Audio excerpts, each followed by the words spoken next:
So I have a short announcement to make. This session has 4 talks. After these 4 talks, we all will be heading to the place where we had lunch, that is the theatre hall for the dinner symposium. So after this session, we all will be heading to the dinner symposium at the theatre hall. So starting with the current session, may I please invite our chairpersons, Dr. Jeevan Gidle, Dr. Sai Prasad Lad, Dr. Shivram Singh, Dr. Prasanna Shah. Please occupy your seats. I would like to invite the experts for this discussion, Dr. Ashwani Singhal and Dr. Dong Joon Kim.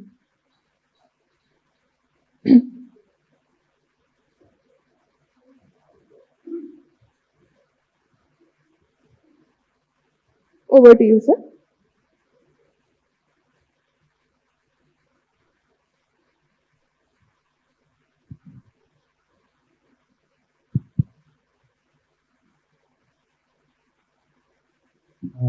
We have this potpourri session with different topics.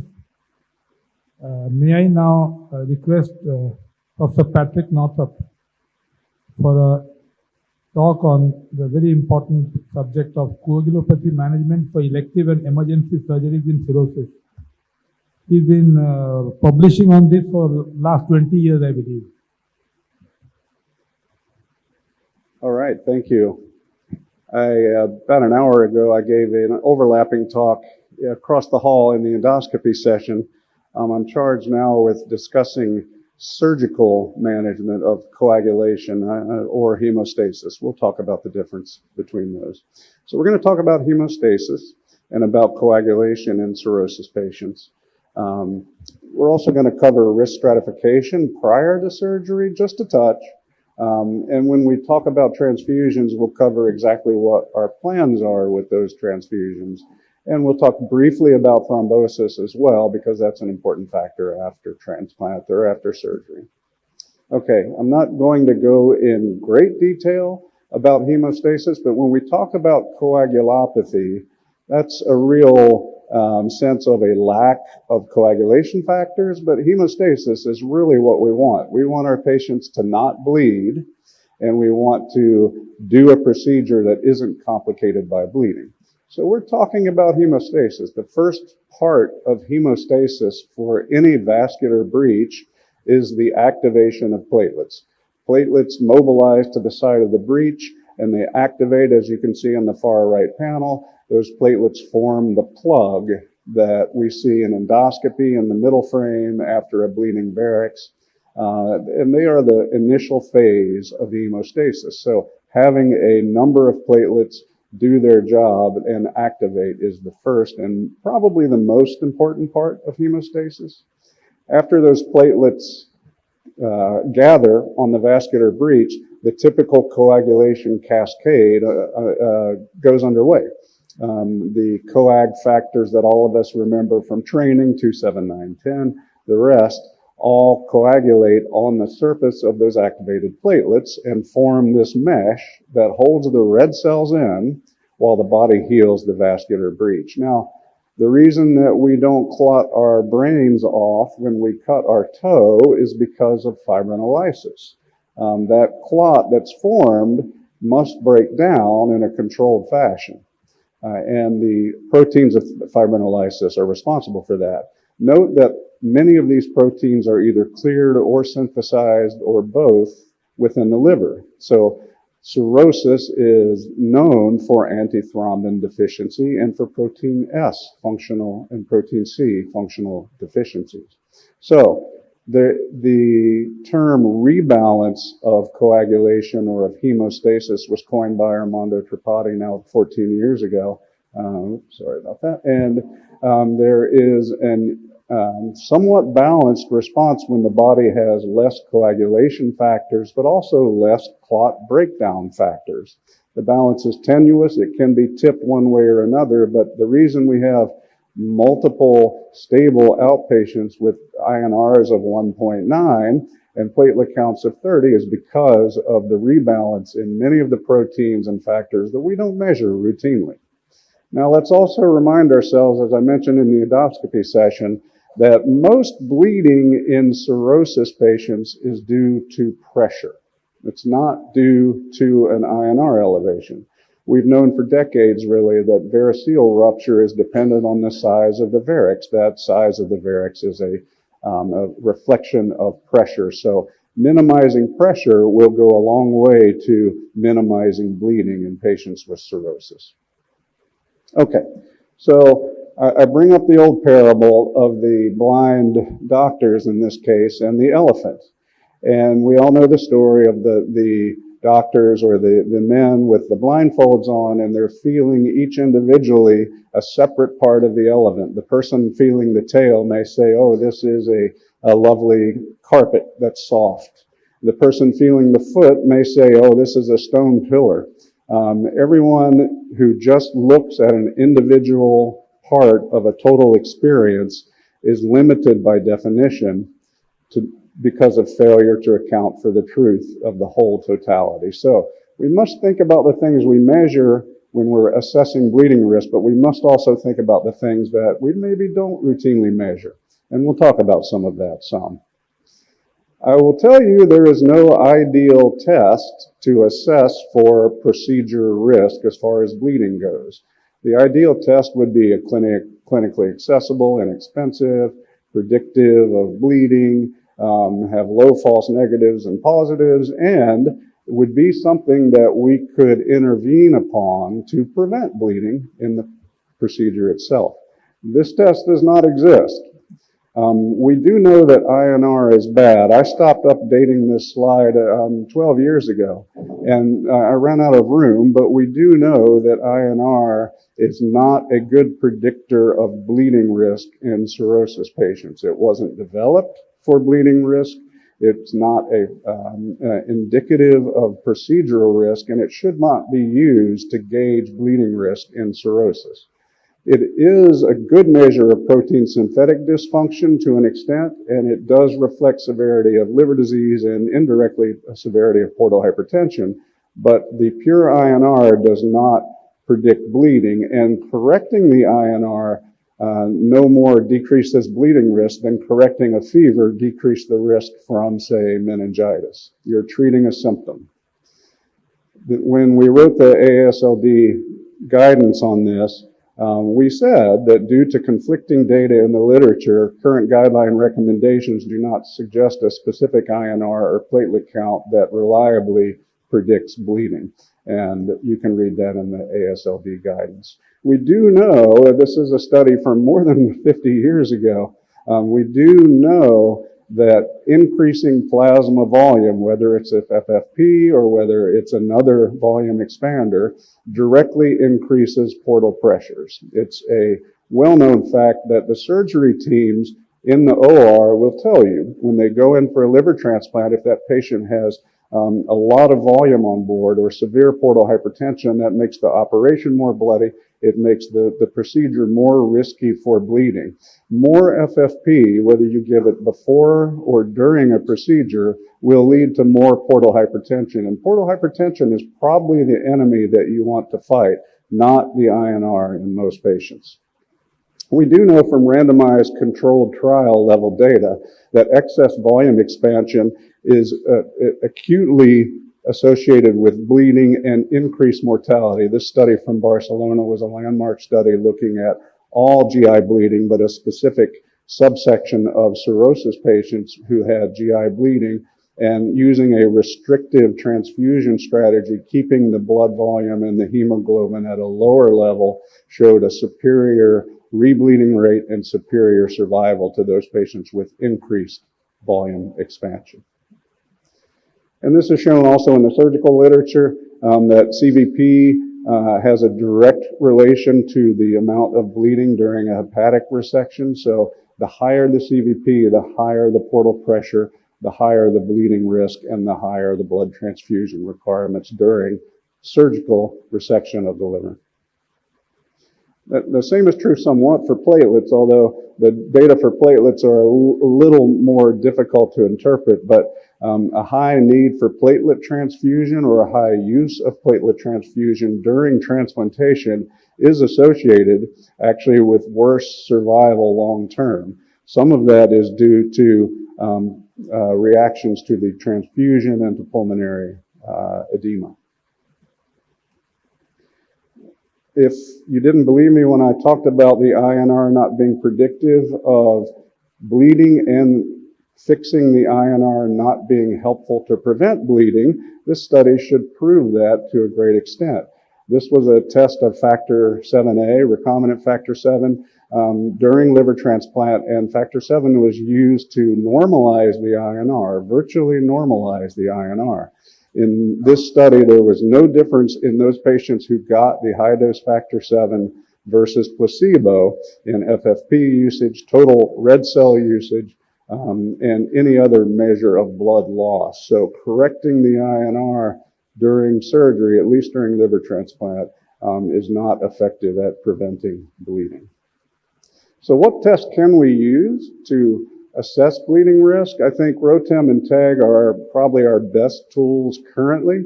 And depending on what machine you have and what version of it you use, the main thing that we will see referenced nowadays is the maximum clot firmness in CF or the maximum clot stiffness on TAG.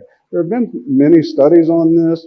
This is a study from India where it's used as a pre-procedure assessment, in this case for high-risk bleeding procedures, to judge the risk for bleeding. Now, in this study, a standard of care group received essentially protocol transfusions. They got FFP for INR elevated above 1.5. They received platelets for platelet count below 50,000. We can argue those are corrupt surrogate measures for bleeding risk. Notice that there was no bleeding in either group in this procedure, or in this study rather, but using a ROTEM or TAG, they were able to decrease the number of protocol transfusions that were administered.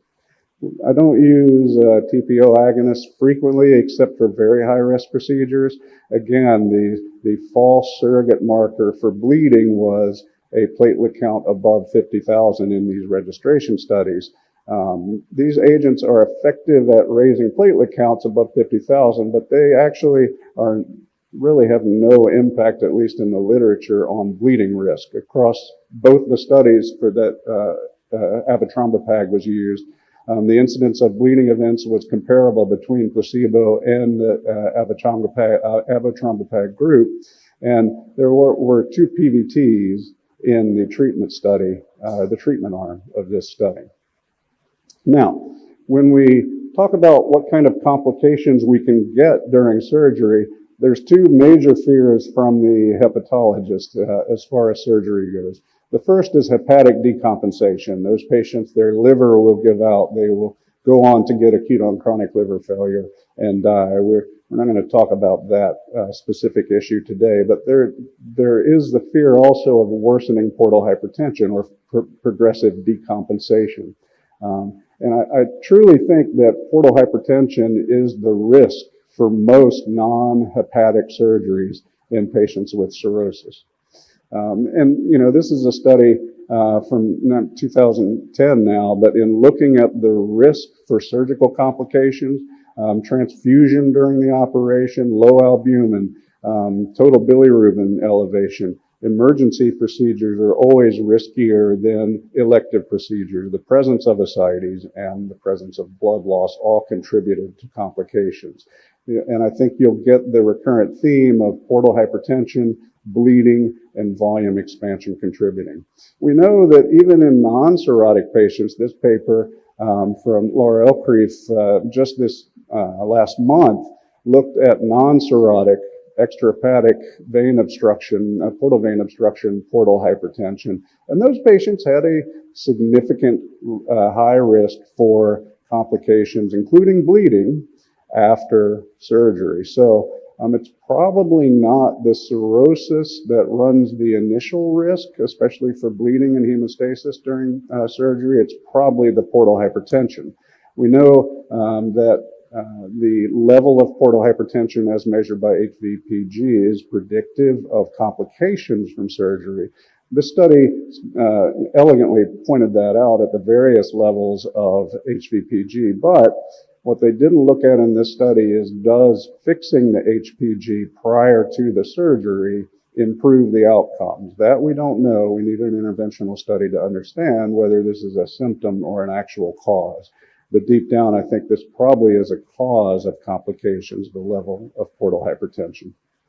Some other pearls I give our anesthesia folks and our non-liver surgeons when we're talking about elective surgeries mostly. The avoidance of transient hypotension, especially with the induction of anesthesia and especially in abdominal surgeries. Maintaining appropriate intravascular volume with albumin, less crystalloid, especially in the setting of ascites. If 10 liters of ascites are removed at the beginning of the procedure, that already sets the patient behind as far as renal injury and so forth, so that should be considered. And we've heard this several times today, but remember the cardiomyopathy of cirrhosis, that's important to account for in these more prolonged surgeries.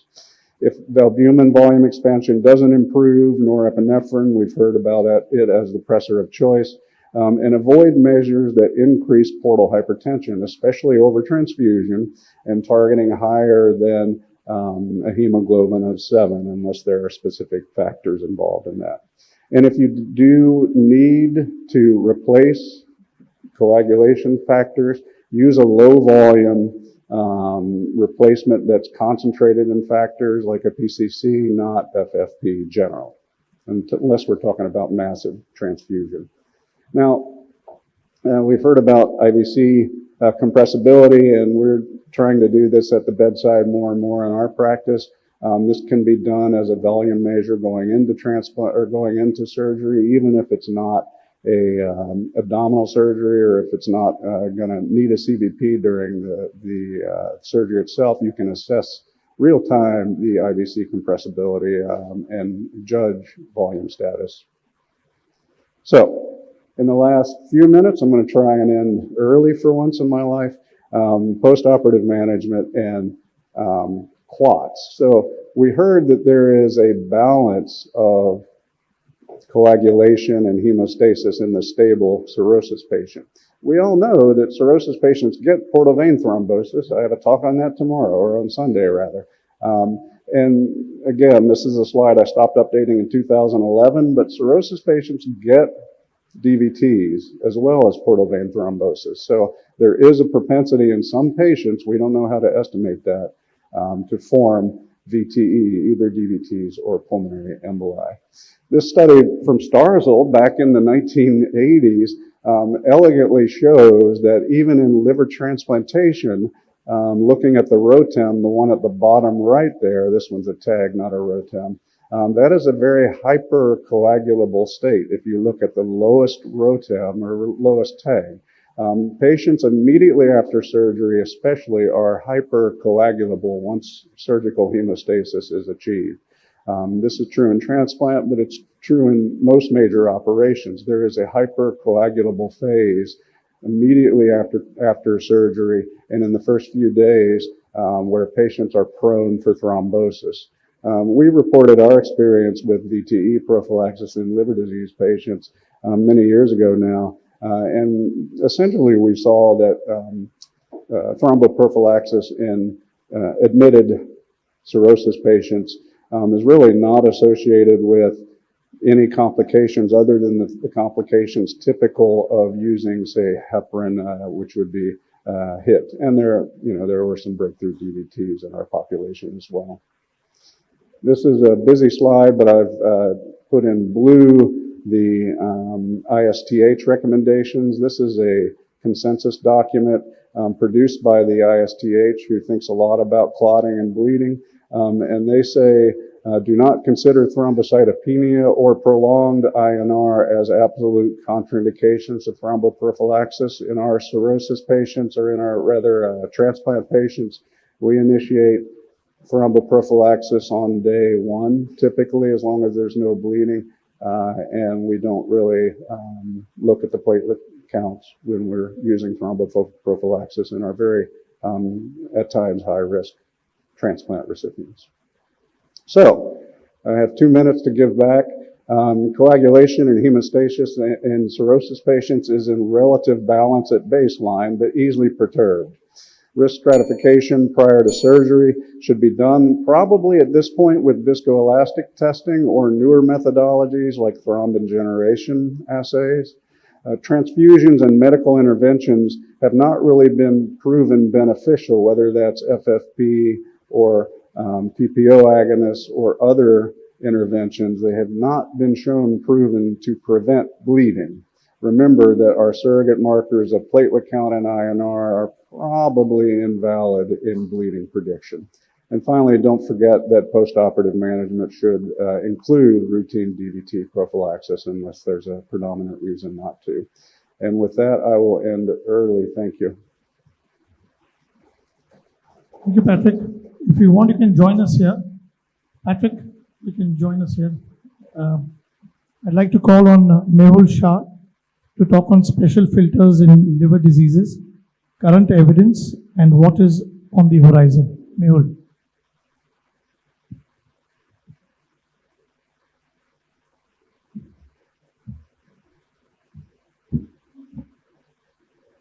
Very good evening.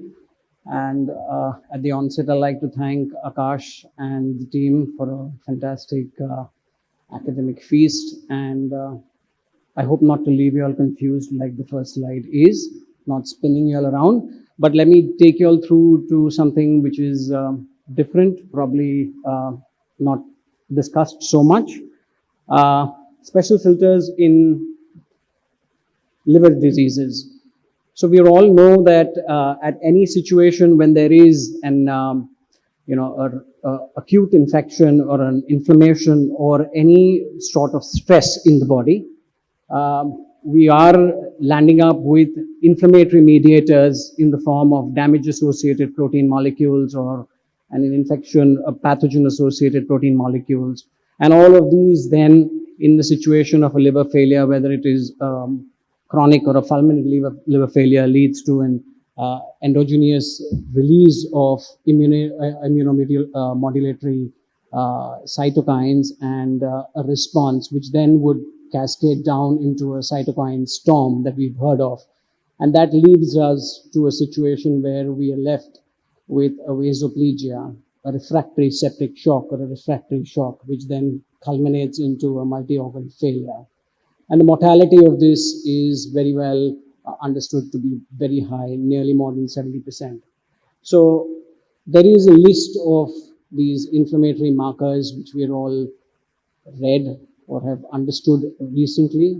And what we try to look out is, if we want to get towards a recovery, the balance that is required between a pro-inflammatory and an anti-inflammatory process in the body is very important. So removal of some of these circulatory immunomodulatory mediators will probably help to mitigate or even prevent organ damage. So we have an injury which leads to a critical illness. We're using the standard ICU therapy, surviving sepsis guidelines, hyperinflammation supportive therapies with fluids, and then we have a situation with refractory septic shock or refractory shock, which is probably because of a cytokine storm or an inflammatory cascade which is going down, and that leads to a multi-organ failure. And this has a high mortality, and this requires something more, something which is an adjuvant treatment. Unfortunately, yet not been studied so much.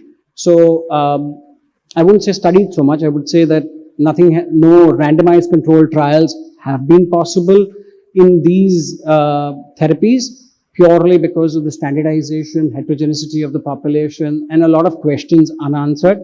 Let me see if I can get some of the knowledge cleared right now. So these are the extracorporeal blood purification options that are there with us. We normally are there at the first level where we've got a conventional therapy, where we're using CRRT, high flux sleds, or any of that. Further on, we'd like to move on to something called as an adsorption therapy, and probably a combination of an adsorption therapy with other therapies. So this is going to be explaining you where your dialysis is only going to be helpful. And beyond your dialysis, you have middle molecules, medium-sized molecules, and large-sized molecules, which are the culprits, and you're not able to remove them.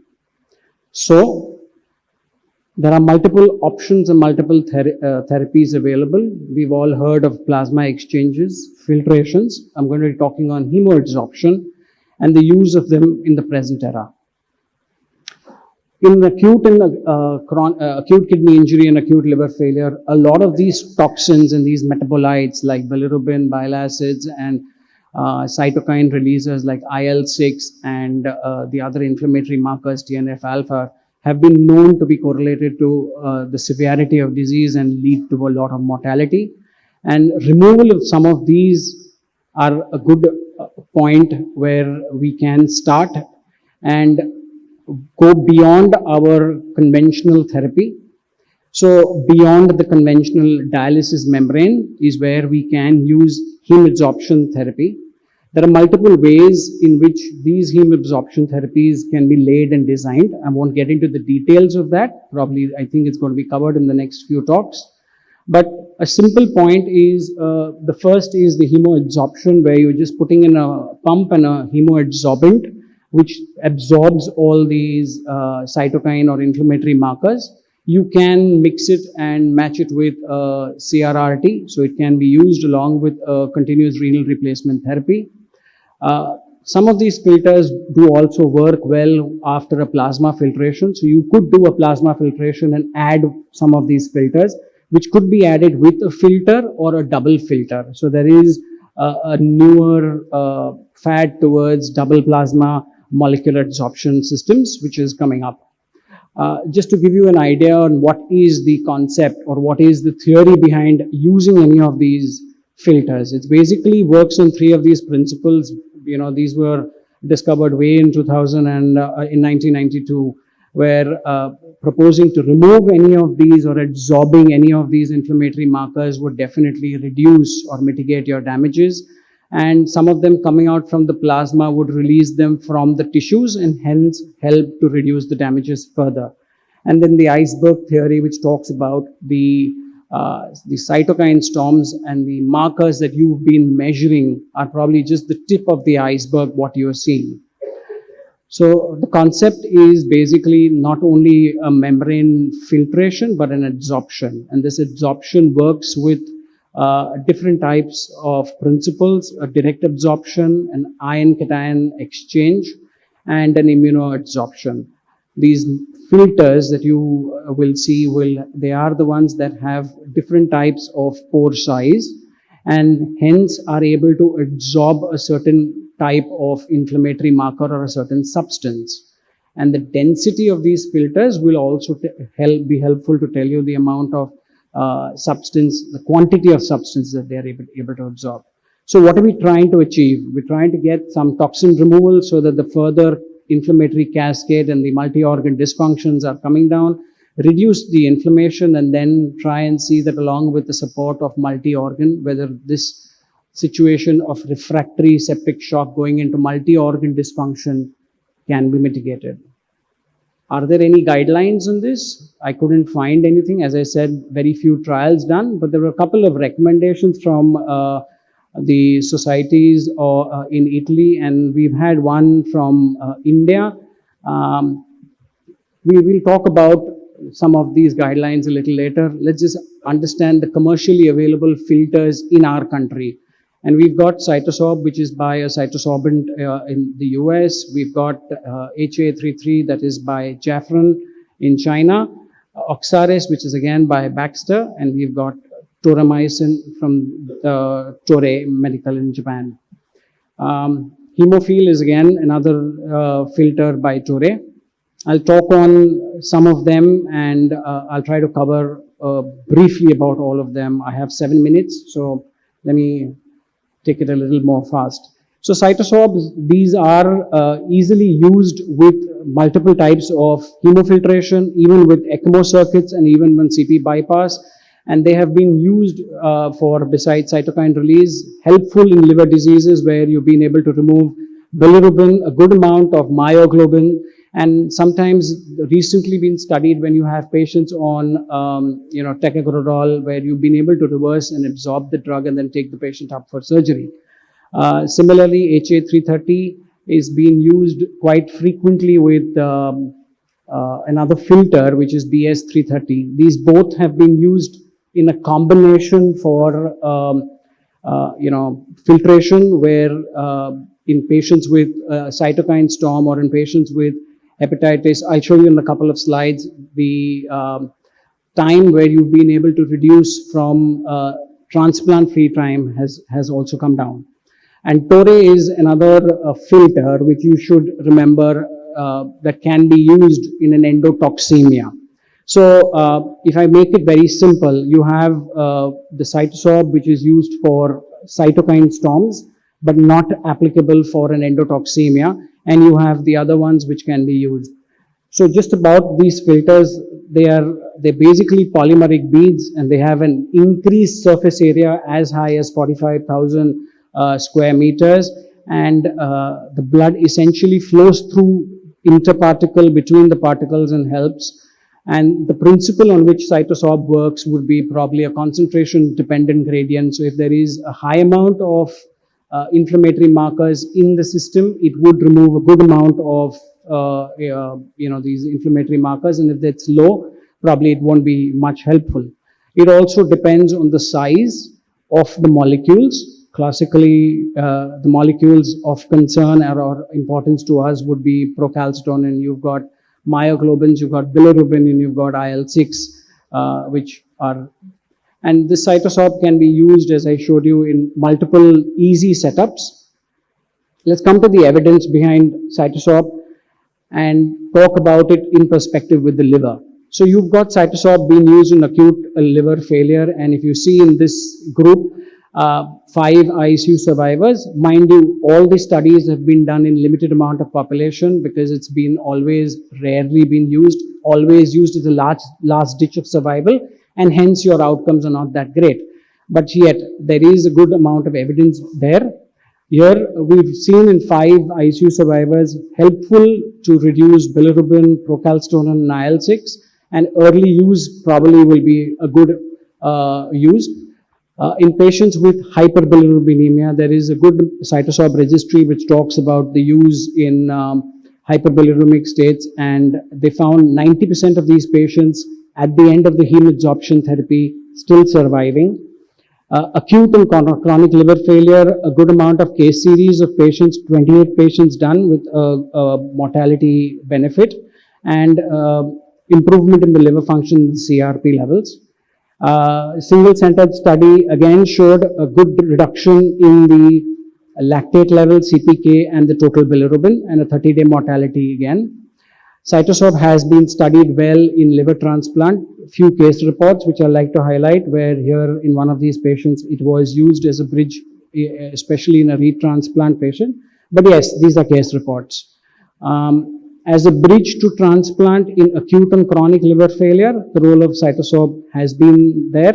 The important point is, till now, they've been useful in reduction of bilirubin, in reduction of bile acids, ammonia. Mortality benefits have not been achieved purely because of the timing. I have 2 minutes more. I'll quickly run through the other ones. Double plasma molecular adsorption. This is where you're using, if you see the end, you're using 2 filters, but these type of filters require a plasma filtration to be used. They've been studied. This study was in fact done in India, where they've done in 45 patients, and they've given them standard therapy, patients who were acute and chronic liver failure, and they found a good amount of benefit in mortality as well as reduction in the MELD score. Another group of patients where double plasma membrane adsorption was used in hepatitis B patients with acute and chronic liver failure. Again, in this group of patients, the Kaplan-Meier graph and showed a good amount of time for transplant-free survival. Further studies with along with plasma exchange, there are quite a few of them, again just showing that this filter also is helpful in the use of in liver transplant, especially trying to remove these middle molecules, and can be helpful if used well and early. Much of the other studies are not there with the other type of filters, but this is a good filter, Oxaris, available in India. It works for two things. It will work also for an endotoxemia, and it will also work for a cytokine storm. It's pretty cost effective, and one of the limitation factors with the other filters are the cost. A few case studies which have been done, I'll quickly run through them. Toramycin is the other one, which again is very important and has been FDA approved for an endotoxemia. Hemophil is another one. The advantage with hemophil is it can be used as a dialysis membrane along with endotoxemia removal. So let me take you through to a study that we conducted at our centers, and we had this where we had patients who come into the ER and developed septic shock, went into a refractory septic shock, and those were the times when we divided them and we asked to get levels of either IL-6, procalcitonin, and endotoxemia. And if the patients had higher levels of IL-6, they were in a cytokine storm and they were given a cytosorb plus a hemophil. And if they had an endotoxemia levels of more than 0.6, we offered them a Torre. No differences in our comorbidities and age, but we've got this is in the liver subgroup. We had a total of 112 patients, out of which 29 were chronic liver failure. A good amount of patients reduction in the IL-6 CRP and the procalcitonin. Overall mortality, I'll just take a minute more. Overall mortality when used within 36 hours of the onset of septic shock was much better than used later. Point being, if you use it, please use it early, do not use it late. I'll end with just a simple recommendation where middle molecules are something which are important, and you need to think about these middle molecules removal. Conventional dialysis will not work. You might require something more. There is options available. You can go ahead and use it at the right time. Please don't use it at the last ditch of survival, or else it will be counteractive. Probably the future would be easier if there was like a blood glucose point of care, IL-6 or a procalcitonin, which would probably help you to individualize and personalize therapy and help. And this is something which is recently been studied, and it's a good recommendation in case if your patients, you'll end up in a situation with patients with refractory septic shock or refractory shock, where you should consider the early use of these filters. Thank you. Thank you, sir. Our next speaker is Professor Julia Wendell, Principles and Indications of Liver Assist Devices, what we have and what are we lacking. Thank you.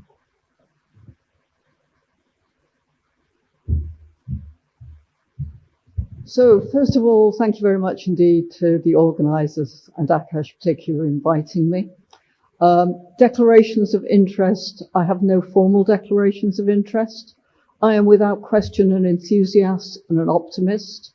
But in this field, I would say I'm a cynic. And sometimes I worry that as doctors, what we want to do is get out the newest bit of kit that goes ping and put it by the bedside.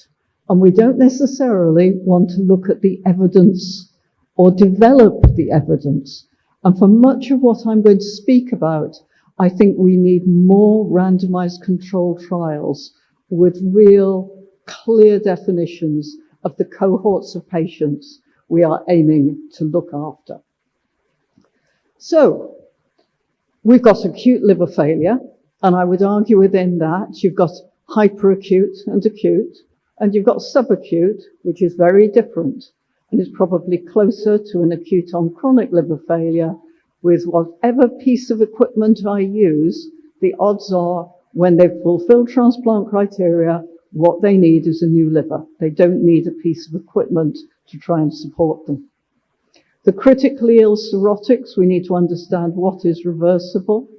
And as was mentioned earlier, we need to understand what their phenotype is at the time we are considering an intervention.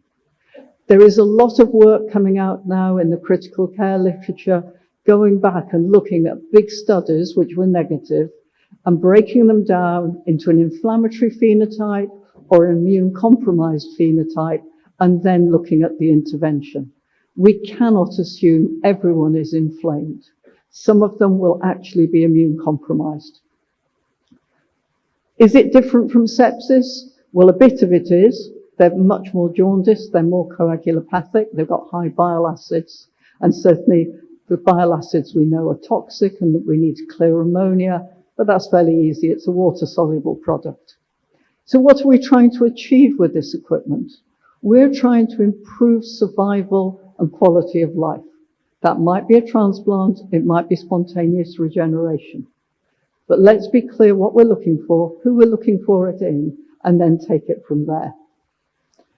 If we go back, I would say that we have learnt a lot and also very little since the time of my mentor, Professor Roger Williams, who published on charcoal hemoperfusion and whole organ perfusion. And interestingly, that's coming back into vogue with genetically modified porcine livers. But the case series were always positive, and the randomized control trials were frustratingly negative. So if we want to break that, we need to design the trials well and make sure we don't just try to hoover patients into trials or treat them outside of trials. Let's try and be really good at this. The ELAD, showing initial, again, case series good, randomized controls not. Get the basics right, because hepatoblastoma cells don't actually metabolize urea and ammonia fully, and the cell volume was inadequate and they were hypoxic. So I'm going to look at some of these other liver systems in black, but I would suggest to you some of the really interesting stuff that might be coming down the road is actually bioengineering of livers and using discarded livers, certainly in my practice, that were cadaveric donors that aren't suitable for transplantation, but we might be able to put on a rig and perfuse for patient benefit, and for genetically modified porcine livers. That's perhaps where we ought to think we're going. Whoops, my apologies. So you see here the various bits of kit you can play with, and I've probably played with most of them. Hopefully I was in controlled trials. The Mars we'll talk about, the Prometheus I won't, the trials were negative, as was Mars, but it seems to be used more frequently. Single pass albumin dialysis, really easy to use, but rarely applied. The double plasma exchange, plasma separation, charcoal, and Plex. And I'll cover a few of these. And I'm going to mix the data a little bit between sepsis and liver disease, because I think we can learn from both. So 2020 meta-analysis with all of the criticisms they have. A bit of a sense that acute on chronic liver failure might be beneficial. For acute liver failure, not so. But what I would really draw your attention to is these are terribly small numbers. And yet we think we should then take from this and apply it. But really small numbers, an opportunity for bias.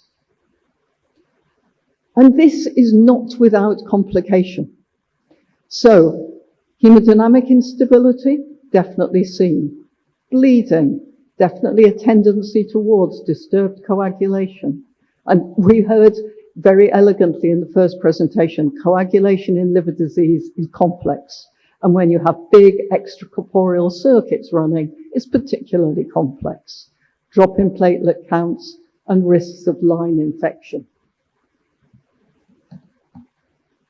But what we need to also do is be honest about the studies that go into these meta-analyses. And I particularly like this, looking at a variety of support systems that looked at all trials, and you see a benefit. That's in the top of the panel. You then look at trials which are high quality and at low risk of bias. And the markers move to the other side. It's no longer useful. Published after 2010, again, we don't see benefit. There seems to be a difference between European, USA trials and Far Eastern trials. So we need to make sure that we understand the populations we're treating and how we're treating them, and that the data that we're using is sound. And I would suggest that this is a really nice meta-analysis. Published last year, it's sepsis and septic shock.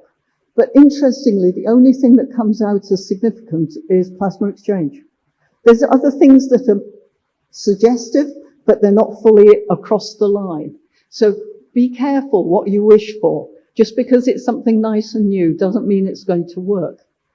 The MAS studies, you know well. You can criticize them that the design should have been better, and it probably should, but we didn't see benefit. There is improvement in encephalopathy. However, if you use continuous renal replacement therapy, if you use other modalities to modulate encephalopathy, you might not see this result because standard medical therapy here didn't include those things. So you can use it to wake someone up faster. This study, which came out of France, acute liver failure, again, you're all well aware of this. But the things I'd like to emphasize is if you're looking at transplantation and survival as your endpoint, and the vast majority of your patients only get one treatment and are transplanted within 16 hours, you're not assessing the liver system, you are assessing the speed of transplantation. What were the drivers of survival in this group? Well, paracetamol and lactate. We know that lactate's an important predictor of survival. We know that paracetamol is a very heterogeneous group, and increasingly we no longer transplant them because we get them better with medical management. How do we anticoagulate these circuits? Carefully. In some patients you can use citrate, but be cautious. If you've got true hyperacute liver failure, patients do not cope with citrate. Acute on chronic usually does. You might have to use unfractionated because of renal failure. You might run them like some of our VA ECMOs now without coagulation support, or for me, with epoprostenol. So we then start looking at a few of the other case series and laboratory improvements. You look at MAS and ADVOS. Now, ADVOS is an incredibly elegant system which gets you phenomenal acid-base control. If you want to use it for that, it probably is really interesting. In terms of liver support, it's no different from MAS. And many of these p-values that you see, if you look at them in detail, those p-values aren't clinically significant, they're statistically significant. So again, let's try and be clear as to what we want to achieve. And if you compare these systems, MAS, OPAL, ADVOS, and SPAD, they all do very much the same thing. They can be either 24-hour, OPAL and ADVOS, or short periods of time, SPAD and MAS. Though both you can apply over longer periods of time. But the cost difference is vast. So think about that in terms of value-based healthcare. If you want to compare, again, ADVOS, OPAL, MAS, and SPAD, I would argue that there is really very little in it. None of them produce magic. They don't have fairy dust. They create a moderate improvement in some of our standard biochemical parameters. And usually the bilirubin that they decrease is the conjugated bilirubin, which is not toxic. It's the unconjugated we should be looking for an impact on. And ammonia, as I said, is water soluble. You can clear it on a filter. How about cytosorb? And again, If you look pre-post filter, because of the degree of adsorption, you will get a drop, as you see there in the green and yellow boxes. But if you look at arterial ammonia, it doesn't change. So little impact there. ELAD, this data from China, looking at hepatitis B patients predominantly, and you do see a suggestion of a mortality benefit. However, suggest you look at the inclusion criteria. Bilirubin was 5 times normal. Prothrombin time had to be 5 seconds prolonged, but less than 20 seconds prolonged. Encephalopathy, grade 2 or less. No or mild ascites. No renal impairment, no shock, no bleeding. So you have a really tight cohort of patients there that you're looking at. So again, maybe that's the way we've got to go. And how about dialyze? New kid on the block. Again, the basic data in the pilot studies was very impressive. It appears to have impact. And at the moment we are all part of, or certainly our centre is, a randomized controlled trial, and we'll see how we go. But even in that, I would suggest to us as clinicians, I don't think alcoholic hepatitis is the same as acute on chronic liver failure with bacterial peritonitis, who's received antibiotics and got renal failure, or from a variceal bleed that we're tipsing or embolizing. And I think we need to start looking again, reiterating the point of the phenotype and the immune profile at the time of entry into these studies. How about plasma exchange? Well, it seems to, in this study, improve 3-month survival and transplant-free survival when compared with Mars, who's closest to it, and then the other agents. This data now is incredibly old, and it took us a long time to do it. But plasma exchange in this, which was all acute liver failure, predominance of paracetamol, all encephalopathic in renal failure on pressors, has a benefit for those not being transplanted. That has now been shown by other authors, some of whom have been presenting here today. Again, you see here, plasma exchange benefit in terms of outcome. And again, this study showing similar. But what we haven't defined is when we should do it, how frequently we should do it, and what dose we should use. We do not use plasma exchange when someone's been in ITU for more than about 4 or 5 days, because we know they are moving into the immune paresed period of their critical illness, and it will be detrimental. We use between 1.5 and 2 times of plasma volume, and we give 3 treatments, and that's it. We're moving to a point where we will be doing IL-10, IL-6 at the time of decision making, or some of the biomarkers and HLA-DR, which you can now get back within about 12 hours from most big laboratories. But then I've shown you lots of positive data. Some colleagues of ours looked at plasma exchange use across the UK centres, and they could show no benefit. I wrote a fairly robust letter along with my colleague Mark McPhail in response to this, saying it wasn't powered, but most importantly, it wasn't timed or standardized. So how we apply these interventions is pivotal to obtaining benefit. And again, don't be driven by the impact of early positive studies. This is something on extracorporeal albumin dialysis, looking at both meta-analysis and bibliometric analysis. And sometimes limited quality studies dominate a research field, and they start impacting on the outcome of meta-analyses unless you are really meticulous about your analysis in that system. So what would my take-home message be? For acute and hyperacute liver failure, I think there is a role for PLEX. What we are not good at doing is measuring the impact of that and who will then need transplantation or will survive spontaneously. I've talked about the number of treatments or otherwise. Subacutes, we rarely use plex, we move them to transplantation, and they are all nearly immunoporesed by the time we get them into the ITU. In the acute on chronic, I think we need to separate them into those where we think there is regenerative capacity, those where we think it's a septic insult, those where we think it's alcoholic hepatitis, and intervene in different ways.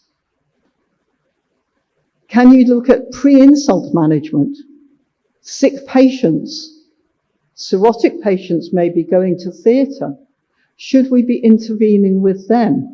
Now, the interesting data that's coming out of the ITU world is that although these adsorbent columns are no use by the time you've got sepsis, unless you use them very, very early, as we heard in the preceding talk, but if you use them before cardiac surgery in a high-risk population, they seem to be beneficial in preventing renal failure and other organ failure.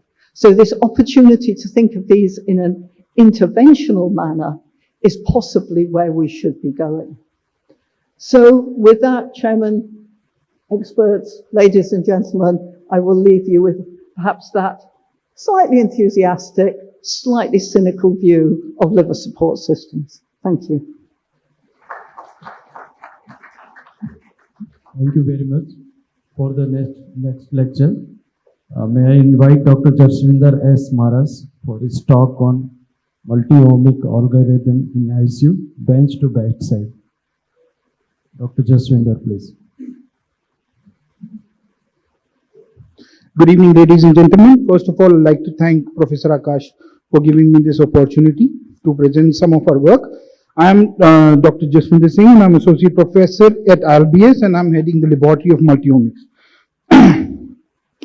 So this is the flow of my presentation. I would be defining what is multiomics. I'll be telling about importance of multiomics in ICU, critical care liver disease, what are the important pathways we should focus, some of the brief studies, what are the biomarkers that are identified in ACLF, and what is important is to develop a rapid detection kit. So let me define multiomics for you. Multiomics is an integrative approach that combines multi-omics disciplines such as genomics, transcriptomics, proteomics, metabolomics, and others to provide a comprehensive understanding of the biological system. What is the importance of multiomics? Early disease detection. For example, it can identify molecular biomarkers for early diagnosis like sepsis, organ failures, and infections. Personalized medicine. Tailored treatment can be done based on the patient's unique proteomic and metabolomic profiles. Real-time monitoring of the disease based on multiomics could be done. We can improve the prognostic accuracy using the results of multiomics and AI-driven multiomics results. We can do targeted drug therapy. Understanding the disease mechanism can be done, and optimizing the resources in ICU. For example, reducing unnecessary interventions for enabling precision diagnostic and targeted therapy. Everybody know that critical liver diseases like acute liver failure, acute and chronic liver failure, sepsis in acute and chronic liver failure, and severe alcoholic hepatitis are there. What is important is to identify predictive markers for early detection and mortality prediction.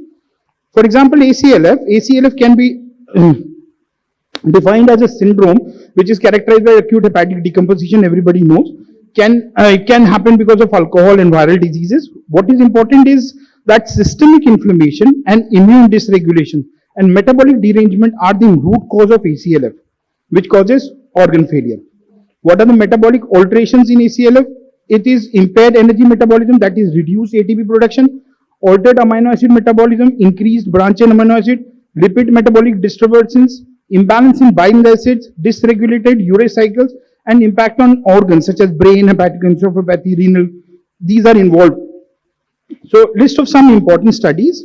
Sorry for this busy slide, but here Professor Moru et al. Worked on 650 alcoholic decomposition patients, and using LCMH approach, they identify acylcarnitine to be a biomarker and mitochondrial failure to be associated to acute decomposition.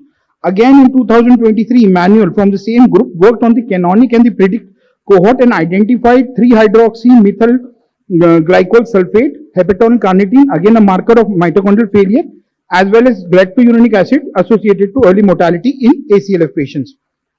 So what is an important pathway in ACLF?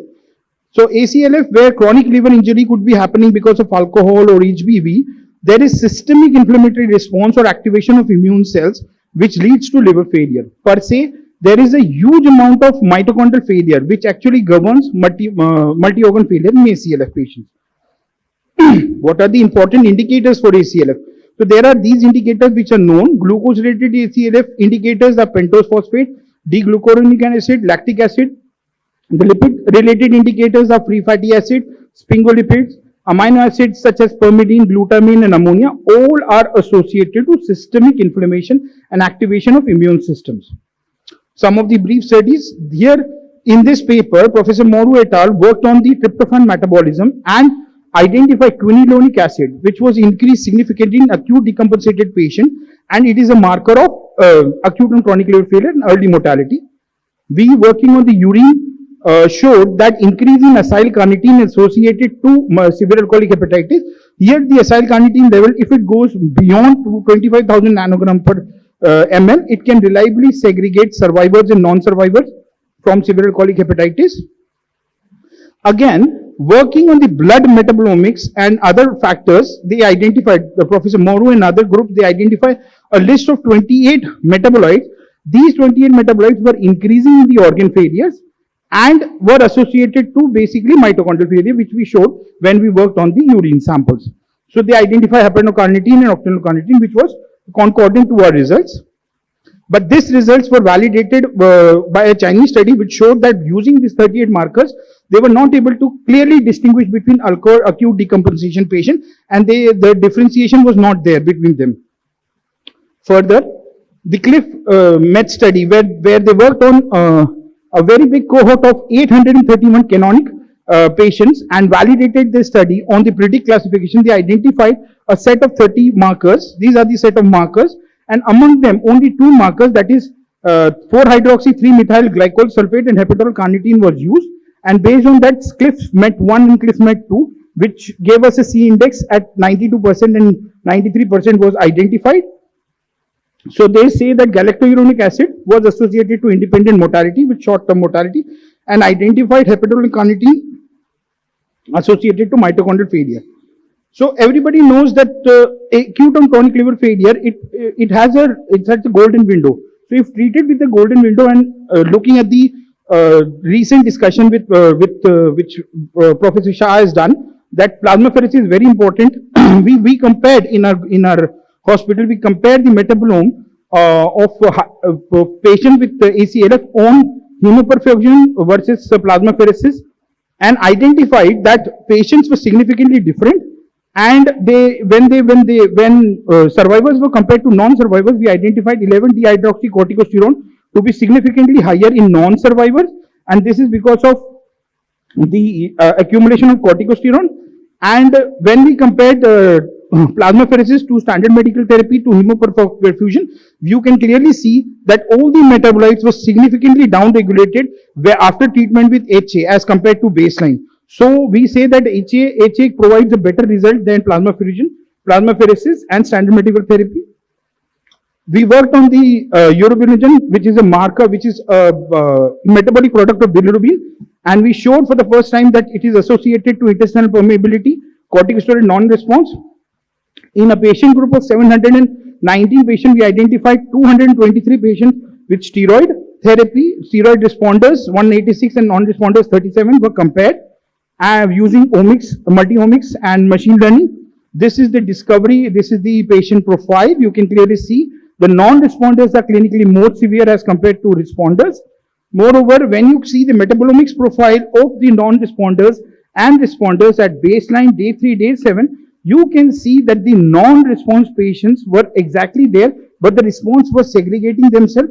Even in this heat map, you can see there is no change in the non-response at day 0, day 3, day 7.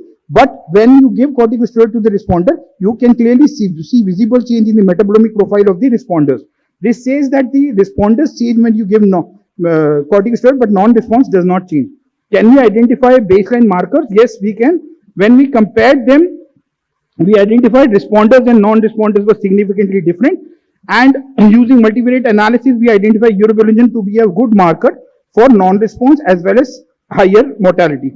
Finally, we state that the urobilinogen could be is used as a very important molecule, and it can activate neutrophils and also do non-response, and it works as a vicious cycle.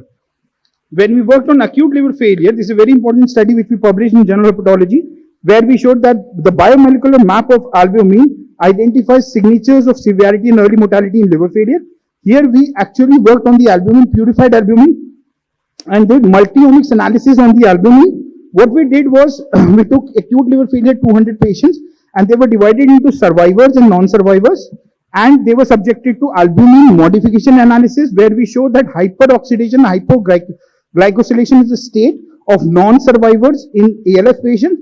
Further, we did multi-omics analysis. We purified the albumin fraction, did multi-omics, for example, proteomics, metabolomics, lipidomics, and metaproteomics, and identified different markers which are bound to albumin and differentially regulated in non-survivors versus survivors. These were the pathways. When we did the proteomic analysis, we could see that the proteins which were binded to albumin were associated to immune complex activations, as well as when we did a multi-omics, univariate and multivariate analysis, we identified that the probability of mortality calculated using metabolome was significantly high and could segregate response and non-responders. So we identified key 5 metabolites which are associated to albumin, and these are L-carnitine, L-acetylcarnitine, nicotinic acid, pregnenolone sulfate, and 3-hydroxybutane lactone to be associated with albumin and mortality in ALF patients. We also worked on the plasma lipidomics of these ALF patients, and we identified that lipidomic profile is very significantly different in the non-survivors as compared to survivors. We worked on the fungal diversity in ALF patients and found that in non-survivors, the fungal diversity was significantly increased. We found that why it was increased, because the fungal surveillance proteins were significantly decreased in non-survivors, which related to increase in the fungal abundance, and due to fungal abundance, there was significant increase in the Kennedy pathway, and it contributed to the accumulation of phosphatidylcholine and phosphatidic acid. And accumulation of phosphatidic acid was inflammatory, and this was shown by our study. We also worked on sepsis, and in pediatric cirrhosis, we showed that septic non-survivors were significantly different as compared to septic survivors. We did their metaproteome analysis and identified the diversity of the septic survivors was significantly higher in non-survivors as compared to survivors. Moreover, the pathways were significantly different. What we identified here, there are 6 markers which could differentiate between septic non-survivors and survivors. These are glucose 6-phosphate, indicant, 2-octylcarnitine, staphylobilin, gonadoacetate, and palmitic acid. These are significantly increased in septic non-survivors and are associated to mortality. So these are the biomarkers that we as well as different people have identified. They are acylcarnitine, urobilinogen, 11-dihydroxycortisone, and others. So what is important is to develop a rapid detection kit which could be used for early identification of these biomarkers. So what we have done in our house, in ILBS, we have our in-house diagnostic kit. We have developed a rapid diagnostic kit where we have taken a reagent X and we have made the lollipops. These lollipops are coated with the reagent X. When they come in contact with the plasma, if molecule 1 is detected, they will be red in color, and the concentration of the molecule 1 would be depicted. The higher the red color, the higher would be the detection. For molecule 2, it is a derivative of 11-dihydroxycorticosterone, and 11-dihydroxycorticosterone work on the cortisol and converts into a molecule 2. And this molecule 2, if you see between the responders and non-responders, here you can clearly see that we have done a prototype study where we have taken the responders and non-responders give us a very good color as compared to there is no color in the responders. So baseline you can differentiate between response and non-response using these molecules. So the idea is that based on these multi-omics analysis, we could identify biomarkers, and these biomarkers require specific tests which could be easily done. So we have taken an initiative and done these small tests which we are now validating in our ILBS, and after validation these would be available for the people. I would thank my mentor, Professor Sari, as well as my students who, apart from because of them, I could do a lot of work. And thank you all for your kind invitation. Thank you so much. Thank you, Dr. Jaswinder. Do we have time for questions? Yeah. Yeah. If we have time, I would set the ball rolling. Patrick, before we do a liver biopsy, it's generally a trend that people do, INR, platelets and all that. Do you think they need to be done, or you just don't do them and go straight for liver biopsy? What is your recommendation? I'll take this. Is this my phone? So, it's a trick question. We do high-risk liver biopsies by a transjugular route. Our interventional radiologists do not use FFP, and they tolerate platelet counts down into the 30,000s with no excess bleeding. Percutaneous biopsies, I think the literature is pretty clear on that. Those that are lower risk, the bleeding rate is about 1 in 1,000. And the interventions that you could do for those are increased risk compared to that and of little value. So, we're using the high risk patients on a transjugular approach, and the percutaneous we do low risk. So it's a little difficult to know for sure the right thing. Lesional biopsies tend to bleed more than parenchymal biopsies. So lesional biopsies sometimes are more aggressively treated. When we wrote the practice guidance for the AASLD, we left a lot of wiggle room for the folks doing the procedures. We didn't say you should never transfuse anything. We said consider not transfusing in low-risk procedures and low-risk patients.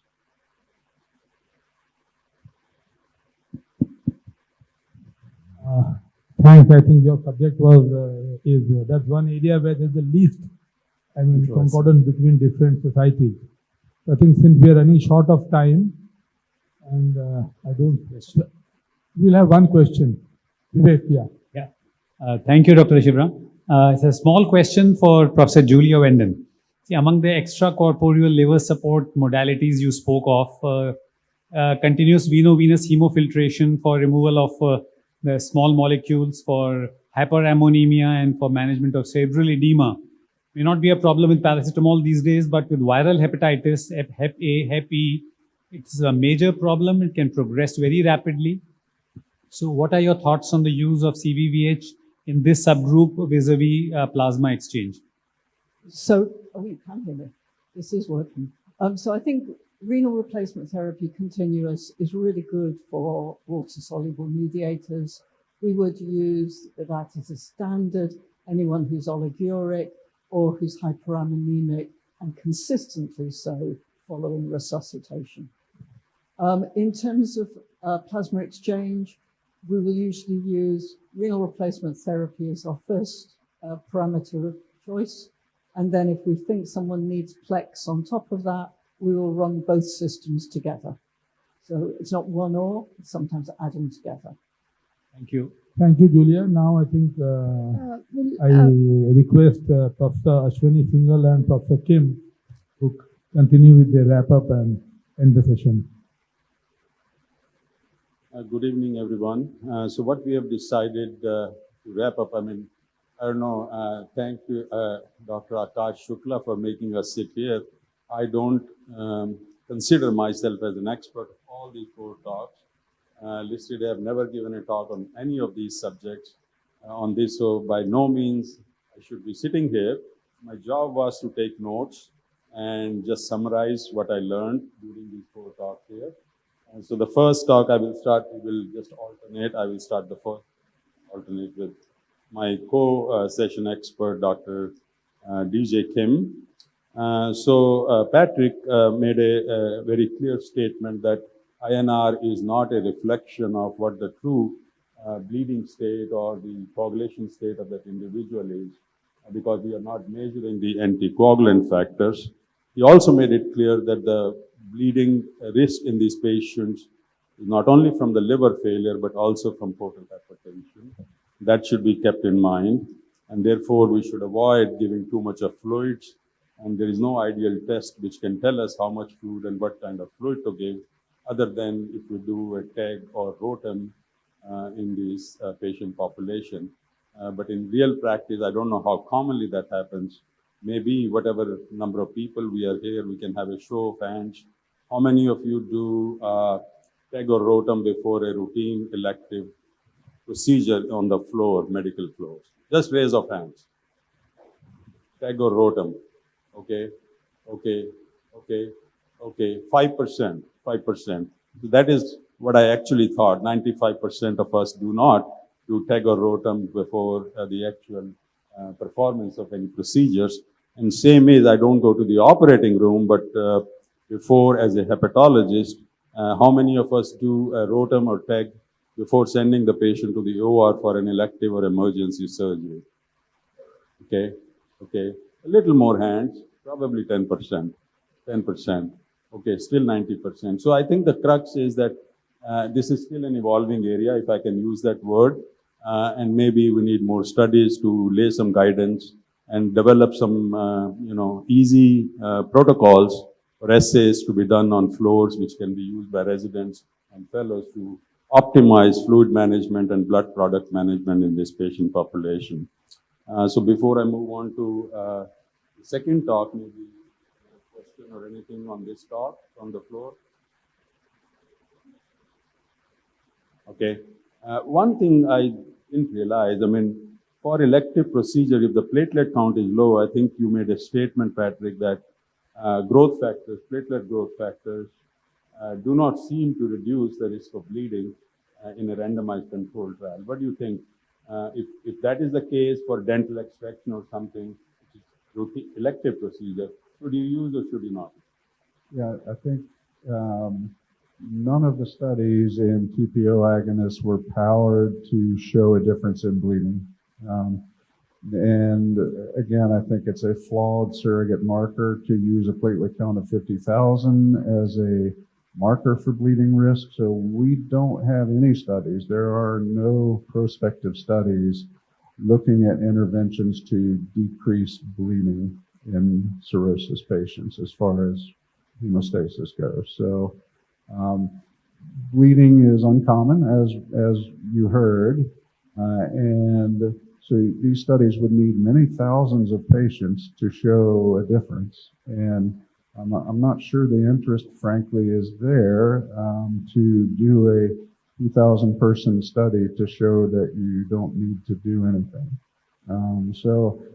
Yeah, I'd love to have that study, but I don't think we're going to have that. So I think we're left with expert opinion and gestalt, and maybe eventually we'll get a meta-analysis that is powered to discern bleeding, but I don't think so. And the agents are difficult to use and expensive and need to be timed very clearly with the procedure. Thank you.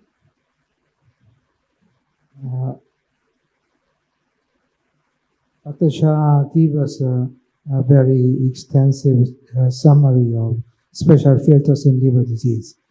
Because we have 30 minutes lag behind of the schedule, I just give a message, kind of comments about the special filter.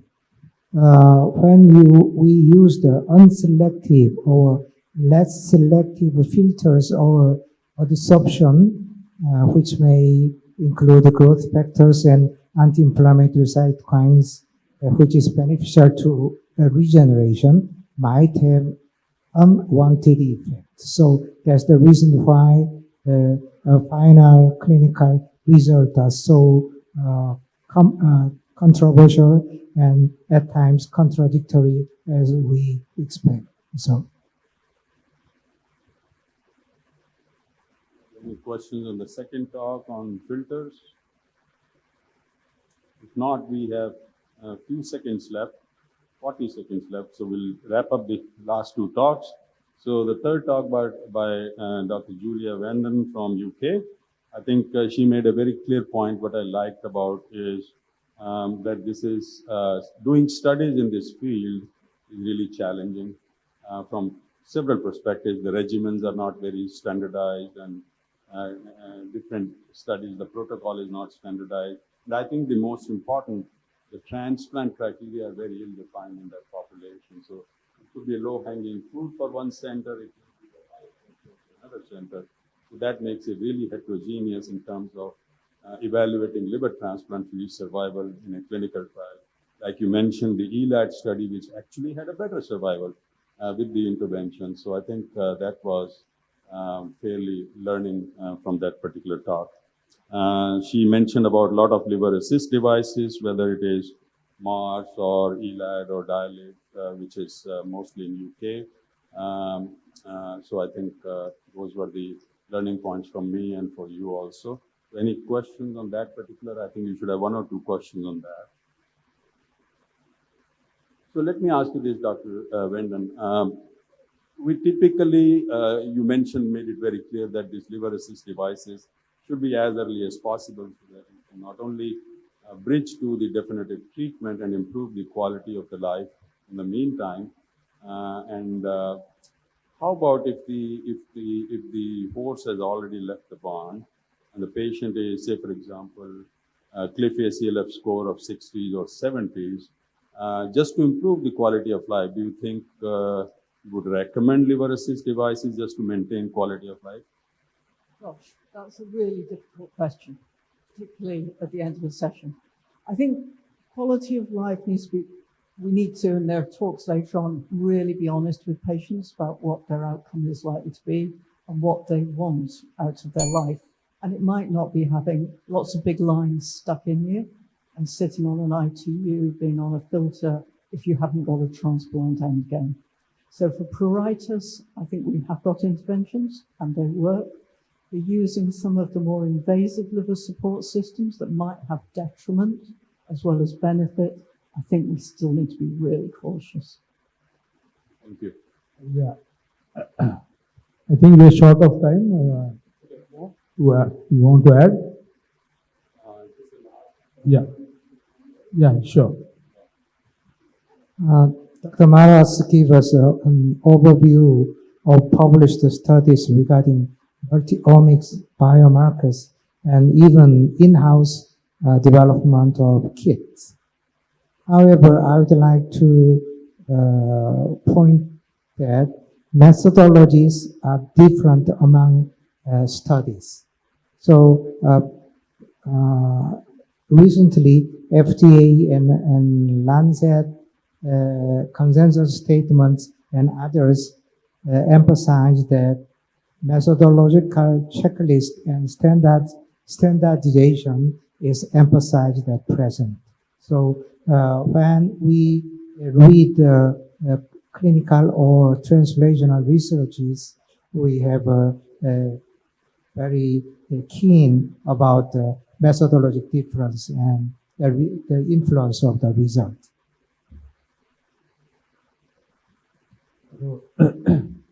We come to the end of this session. I thank the experts, all four speakers and my co-panelists. Thank you all, and we come to the end of this session, and please take over. So thank you for this wonderful day. It was a heavily loaded but beautiful day in Hall A. Now I request all of you to move towards the dinner symposium, which is in the theatre hall, where we had lunch in the afternoon. There will be an exciting session on HCC. After that, we'll be coming back here. There is going to be an amazing music concert followed by dinner. So please proceed. Thank you.